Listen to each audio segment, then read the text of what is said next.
Thank you very much for the Hong Kong Council of Social Services for inviting me here today to share with you some of the drivers that we're experiencing in the United Kingdom in connection with capturing social value, as well as some of the principles that we believe are critical in actually undertaking good quality social valuation. My name is Michael Weatherhead, and I have the privilege of being the Managing Director of the consulting arm of the New Economics think tank, which, as you just heard, is a think tank that's been around now for 25 years. In fact, it was set up by something called the Other Economic Summit back in 1986. The Other Economic Summit was a riposte or an alternative, if you like, to the G7 meeting. I don't know what the equivalent might be now, maybe something like the World Social Movement, but the idea of establishing a think tank that might challenge mainstream economic thinking was deemed to be appropriate back then, and I think it's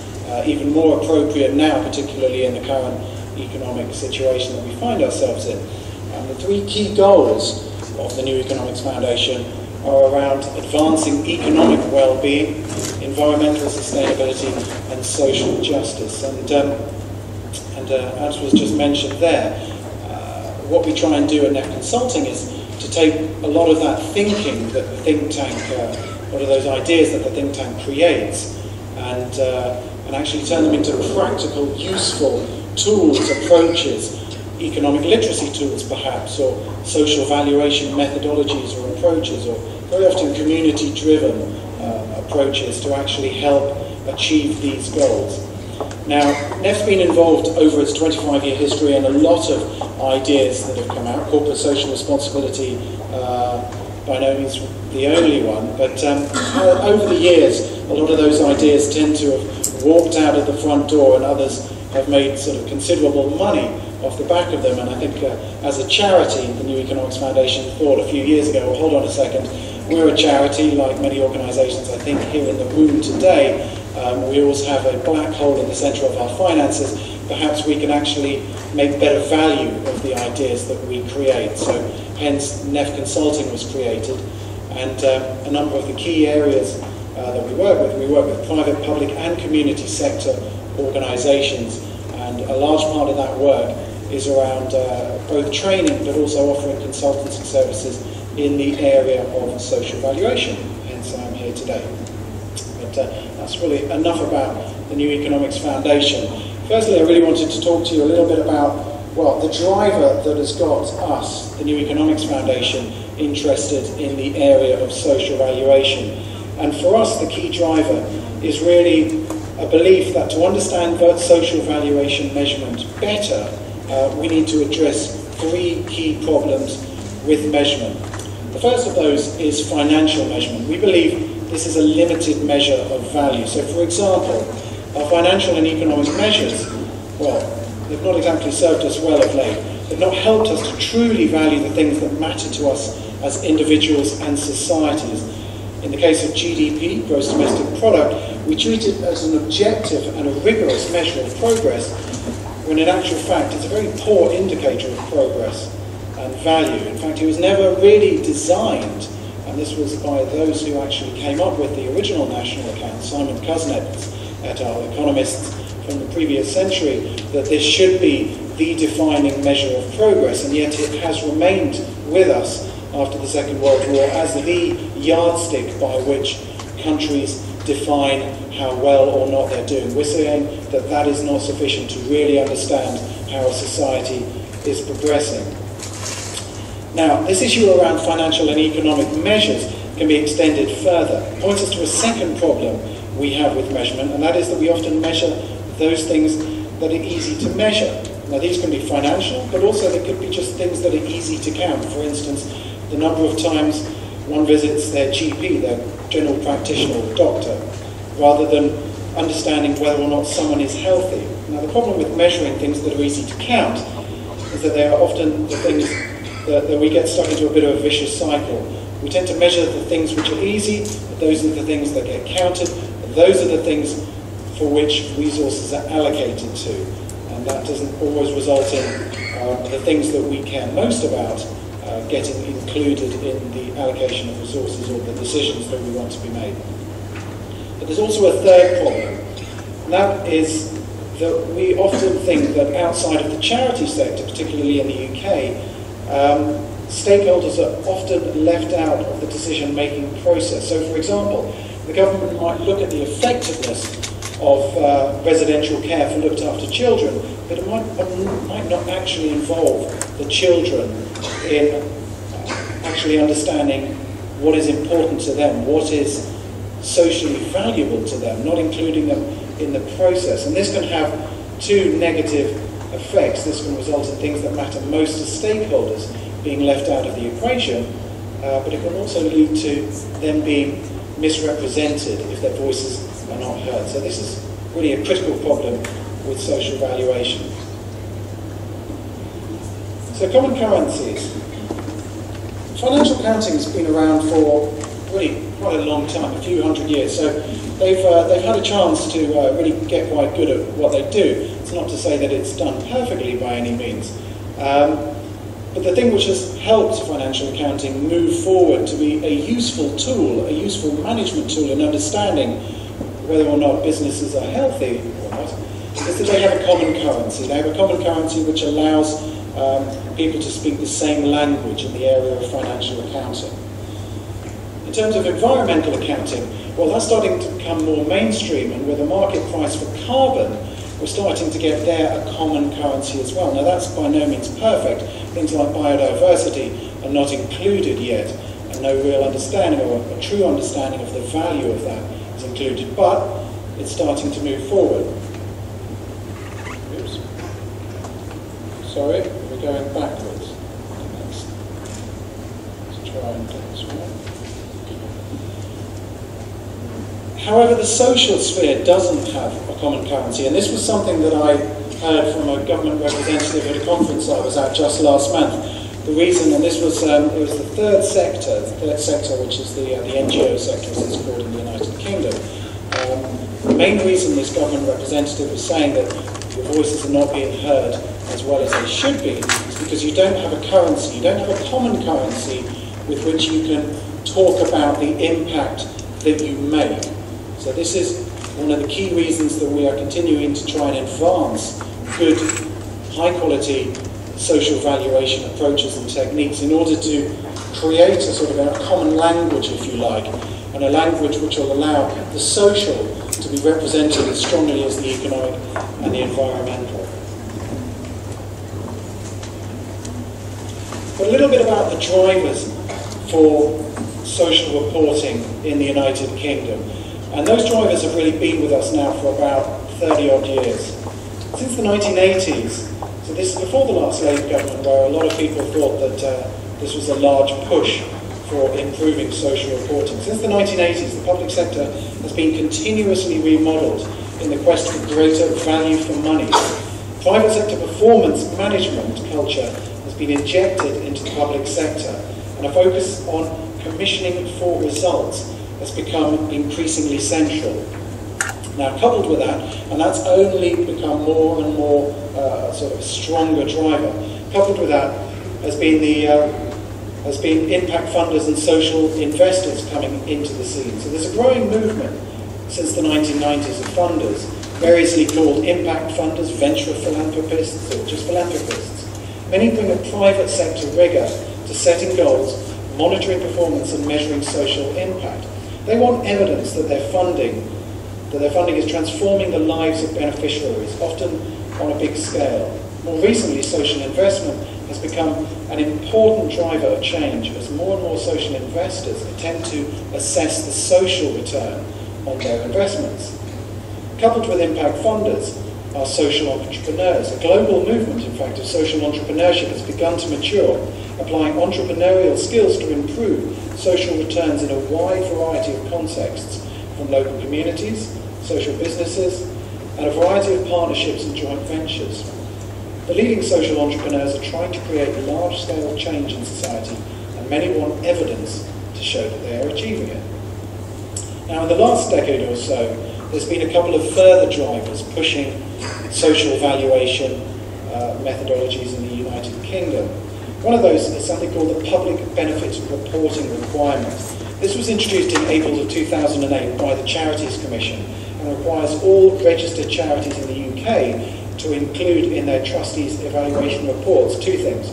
Firstly, an explanation of the activities undertaken by the charity to further its purposes for the public benefit. So they need to make much more explicit not only what they're doing, but how they're doing it. And secondly, a statement as to whether the trustees have considered the Charity Commission's guidelines on public benefit. Now, those guidelines are not clear, precise. There's still quite a lot of room for manoeuvre, but again, these are all drivers which are trying to push social reporting up the agenda. And a final driver, perhaps something actually which has allowed social reporting to become more widespread, is a large growth of web-based technologies which has provided the platforms needed to make it easy and instantaneous to access and manipulate all kinds of information. So that might be open government data, citizen-generated content, for example. And like all reporting systems, this has widened the use of social reporting. Now, as I just mentioned there, one of the key drivers behind the advancement of social reporting and social valuation in the United Kingdom is the pursuit of value for money in the public sector. Now, quite often value for money is often seen as a simple comparison between outputs and inputs. So perhaps the government thinks of this as more as an efficiency measure than an effectiveness measure. So they'll think, well, okay, the Hong Kong Council for Social Services invited Michael Weatherhead to make a presentation. Is that good value for money? He's speaking to a lot of people in one conference. Is that actually good value for money? Well, we'd suggest, well, you don't really know that. You can't really say, just because I'm here speaking with you today, that that's good value for money or not.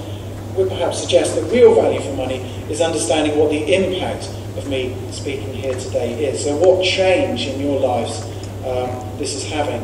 I'm not going to ask you to actually suggest that because I don't know just how impactful my speech or presentation will be. But the suggestion is that real value for money is about understanding the change. It's understanding the outcomes. And that's where true effectiveness lies. And it's by comparing that with investment that we have a proper understanding around value for money. Now, there's a number of different approaches that one can take to social valuation, and I'm just going to mention a few here. But I'm going to mention social return on investment, which Christine mentioned just before, because that's the methodology that we at the New Economics Foundation have been working on the most in the United Kingdom over the last decade. And social return on investment, well, we've been working on that for about 10 years, but it started originally on the west coast of America with a gentleman called Jed Emerson, as Christine mentioned, and a NEF fellow took the idea across to the UK, and as a think tank we've been working on how we can advance that methodology in the United Kingdom setting. And that work has been going on for the best part of a decade, but is really starting to bear fruit now. Because in the last couple of years, both the Office for the Third Sector as well as the Scottish Government has been putting money into the methodology in order to mainstream it, in order to make it more widely accepted, more widely disseminated. And there's been a number of outcomes as a result of that work. First and foremost, there's been a guide for social return on investment. This is a guide which is freely available to download from the web, developed by the SRI network, as well as the Cabinet Office. Local government has started to take social return on investment quite seriously in terms of its commissioning of services, particularly social services. It's starting to ask service delivery organisations for them to articulate what their social return on investment or their projected social return on investment is if they're tendering for pieces of government work now. We as a think tank have also used it quite usefully when trying to influence policy. So you can't actually read that, but the bottom document there is a document entitled A Bit Rich, where NEF, the think tank, did a quite interesting piece of work where it looked at the salaries that are paid to different types of professions. So it looked at the salaries paid to nurses, to environmental workers, but also to tax accountants and to bankers. Then it made a calculation using SROI principles in terms of how much social value each of those professions created. Now, perhaps not surprisingly, there wasn't a perfect correlation between how much a banker generated in terms of social value and how much a bank was paid. So as you can imagine, when the report came out, we didn't get too much fan mail from down the road in Canary Wharf, where all of the large banks are based in the United Kingdom. But a very useful tool, using some of the principles of SROIs, just to really put that message across that perhaps we're not rewarding those in societies that create the social value, greatest social value with a commensurate sort of financial remuneration. Central government has also taken up this methodology. The Department of Health have been trialling this approach to value for money. We've been working with the National Audit Office, the government's organisation that keeps it in check and which looks at central government policy and tries to understand whether or not it's good value for money. We've been looking at how we can integrate this methodology into their approaches to value for money. DFID, which is the Department for International Development, the UK government's overseas development agency, they're also looking at this in terms of their value for money, understanding social value better. It's been piloted in the developing world. We've been working with an organisation, HIV/AIDS Alliance, to look at how this approach to social valuation might be a way of better articulating the value that they create with the projects that they undertake. And it's also gaining quite an international interest. I'm here in Hong Kong today. I was in Japan last year. We were in Australia also many times this year, and we'll be in Thailand in a couple of weeks' time. Thankfully not myself. I do get a chance to sit at home for a little while after all this flying around. But the point is that it is certainly a methodology around social valuation which is gaining a lot of interest. But it's not the only approach. Social return on investment really developed out of social accounting, which has a long history in the United Kingdom civil society sector. Accountability is an organisation that developed originally from an idea from the New Economics Foundation, and they have certain standards, for instance their AA 1000 standards around social accounting, which helps organisations to better articulate their social value. There's also an organisation called, an umbrella organisation called the Social Audit Network, SAN, which exists in the UK. As I mentioned before, this is not an exhaustive list of different approaches, but just a couple of others perhaps worth mentioning: the Global Reporting Initiative and IRIS. GRI was started in the 1990s by a Boston not-for-profit called CERIS. It's all around really creating a disclosure framework for sustainability. This has become very popular, particularly in the private sector, in the for-profit sector, and they've developed a number of reporting frameworks around labour, human rights, product responsibility, economic and environmental impact.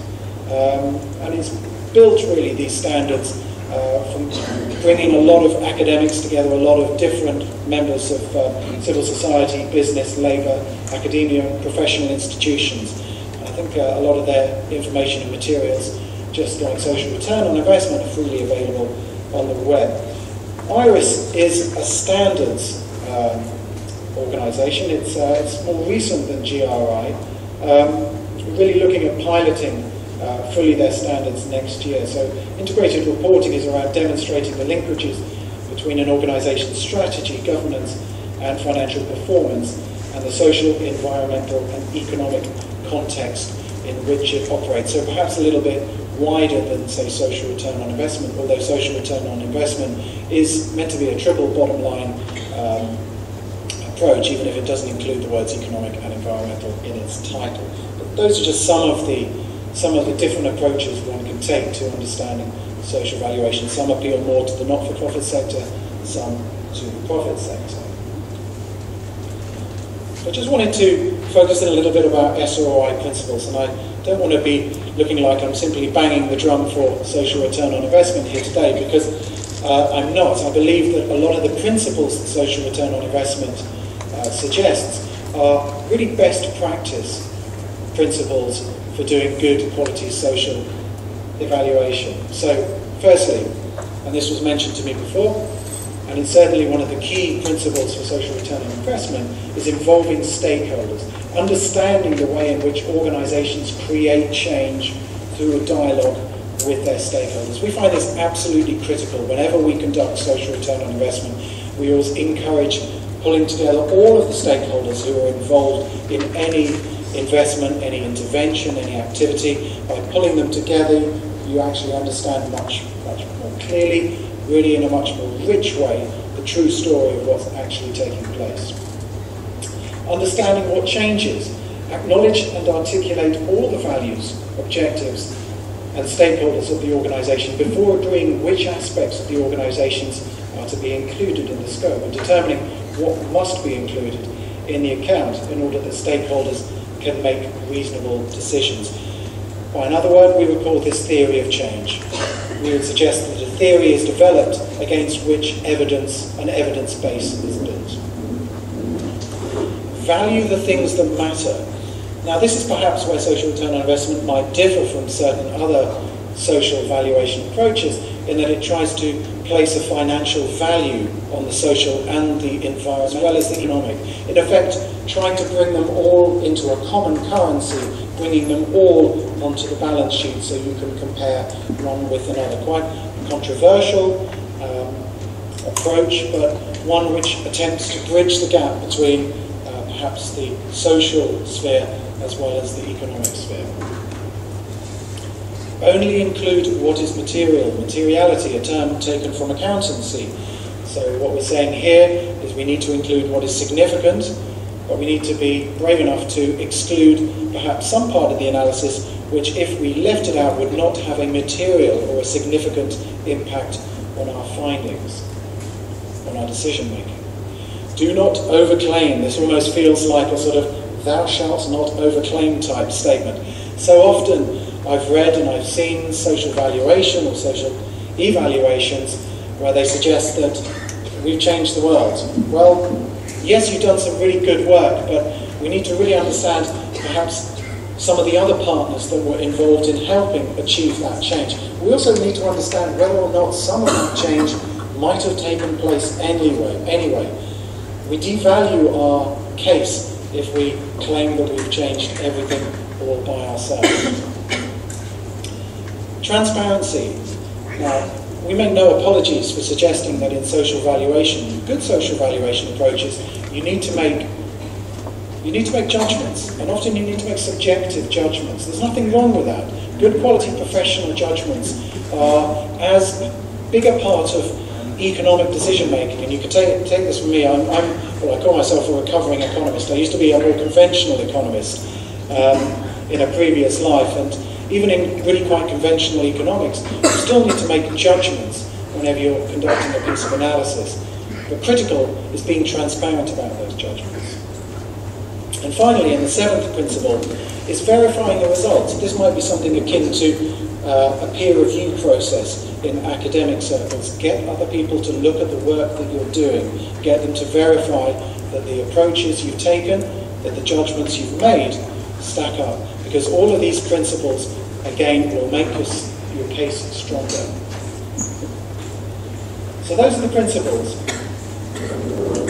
What does this mean in a practical sense? Well, we've interpreted those principles in the following process.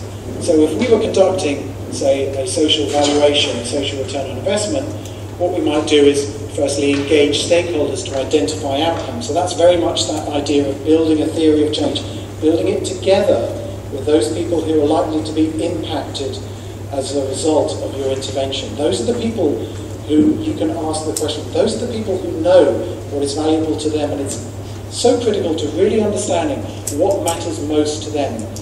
We're very much in the business of trying to measure what matters. And what matters is what matters to the individuals that we're helping. So we build a theory of change, and then we look to develop an evidence base to demonstrate whether or not that theory stacks up.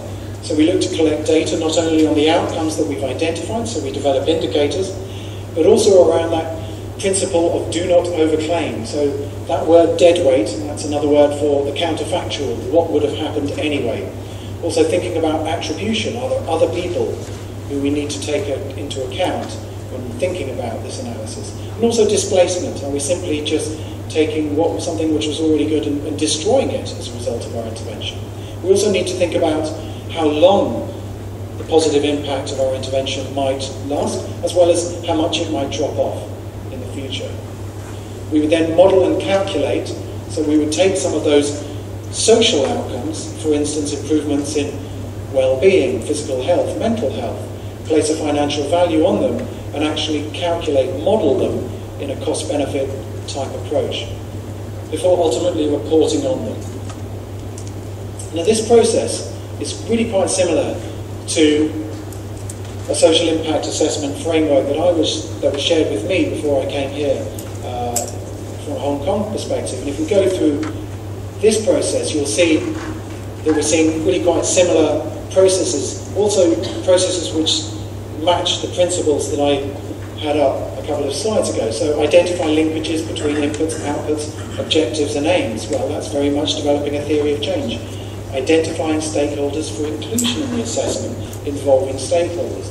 Mapping objectives, inputs, outputs and outcome indicators in order to collect data, so creating an evidence base for your theory.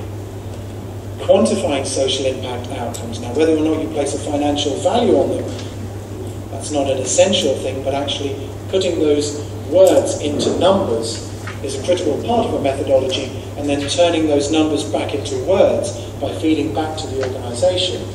Well, again, that matches the principles, it matches the same process I've just described around SOI.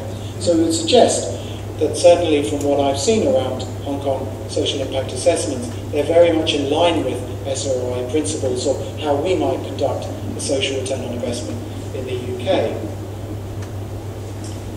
But I just want to touch on a little bit more some of the impact issues that we face in the United Kingdom today. And the first of those are external incentives. Now, it's perhaps not surprising, and I'm sure it's shared by a lot of organisations here, but many civil society organisations, so NGOs or charities in the United Kingdom, funding and financing is at the forefront of their mind all of the time.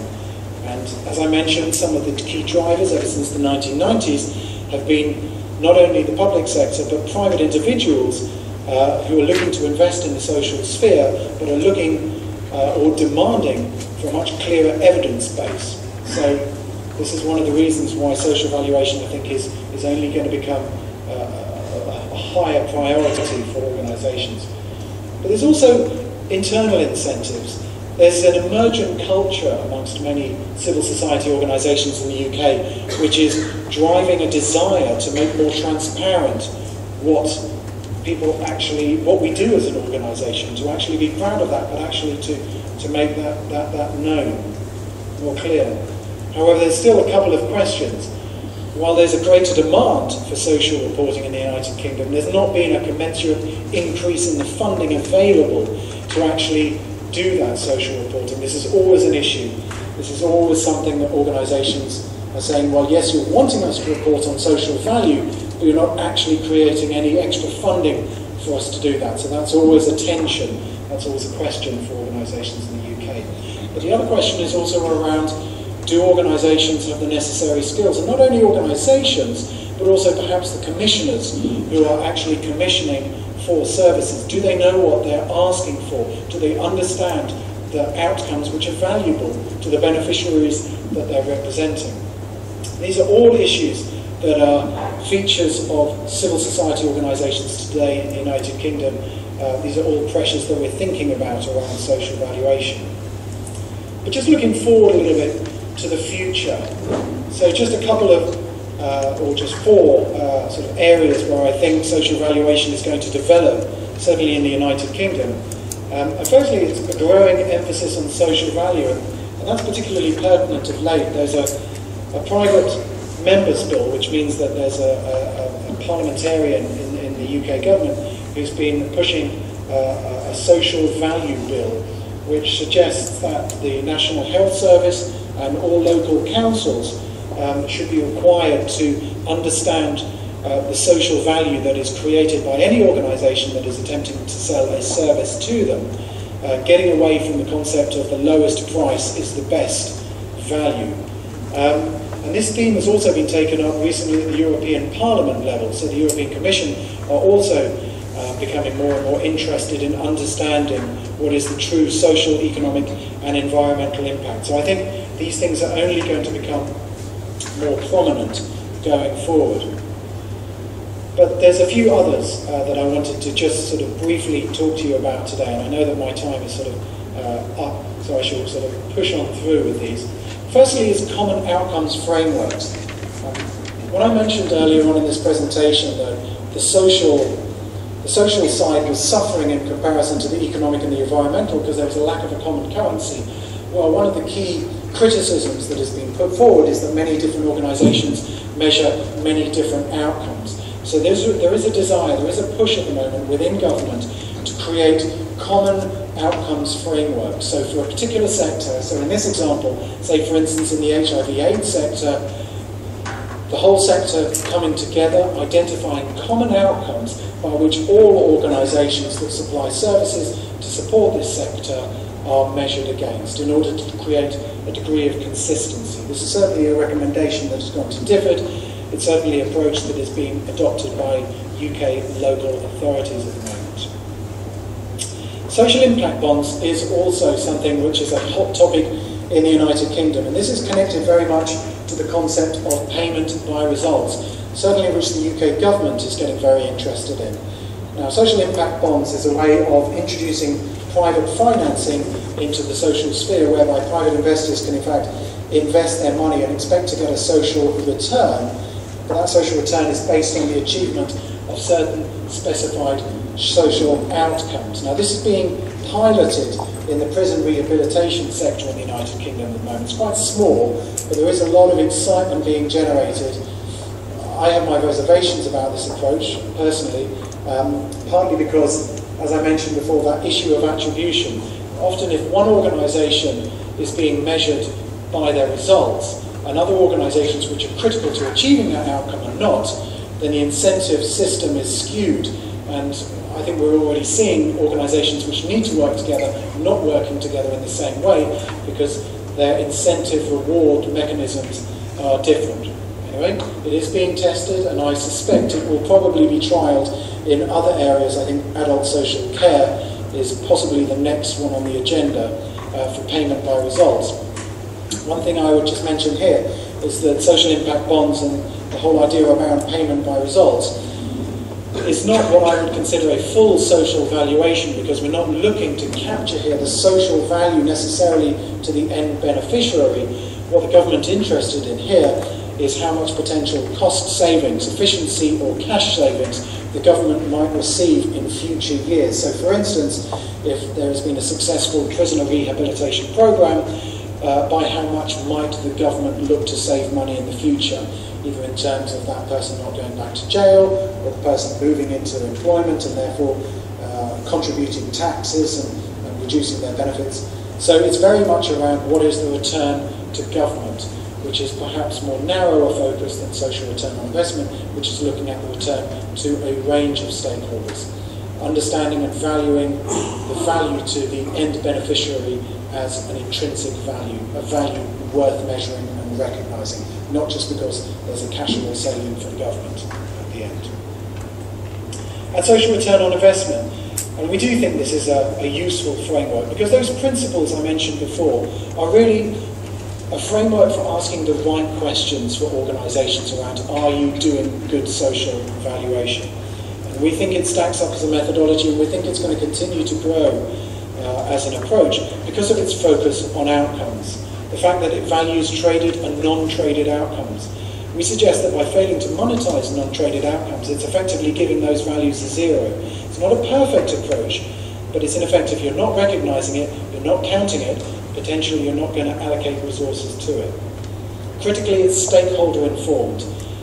I had such an interesting conversation with a private sector client just the other day, where we were asked to suggest an approach whereby they could understand what are the outcomes which are important for the intervention that they're trying to do. So we suggested developing a theory of change. We suggested involving the stakeholders, the end beneficiaries in this process. And they said, but hold on, how is that a valid approach? I said, well, it's valid because we're engaging with the people that you're trying to help.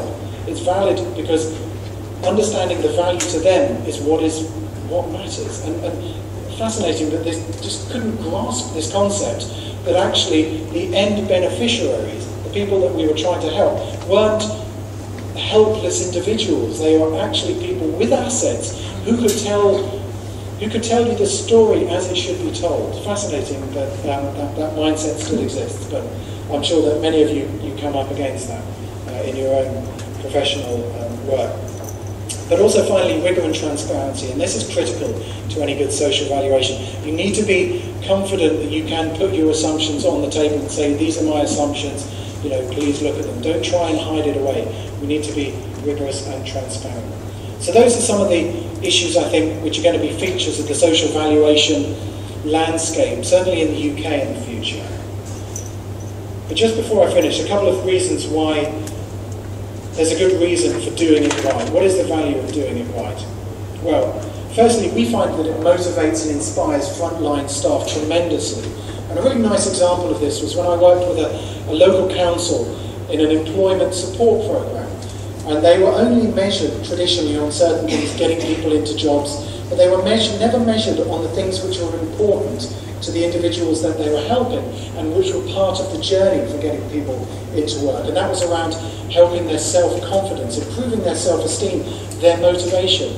And they were hugely motivated, the staff, by realising that we were creating a value framework, a data collection system, which recognised those things that they knew were valuable to their people and which they tried to encourage in their work.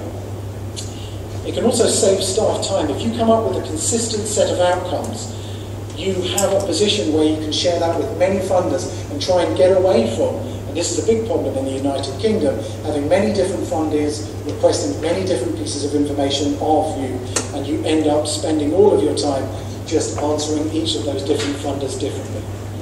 It can, of course, improve services for beneficiaries, because all of this social valuation work is not just about proving what you're doing, it's about improving. It gives you the kind of data which allows you to improve your services. It also allows you to influence the debate on what works, as well as raising your profile and, crucially for many organisations, securing funding and financing. So just finally, a few questions. Do we think it's possible to do good quality social valuation? Well, my answer would be yes. I think it's been a difficult road in the United Kingdom, but it's certainly one where we're seeing progress, and I think we're seeing some good work which shows that it is possible. Is it practical? Yes. It's a bit of a $64 million question. Of course, you need to dedicate resources to it, but as long as you do it with a view to it offering you the opportunity to improve as well as prove what you do, then I think it's something worth doing. And finally, is it essential? Well, no, I don't think it's essential. I think it's vital. It's really vital for improving and improving the changes that we make on people's lives, and I know that's what everyone in the auditorium here today does in their lives. So, thank you very much.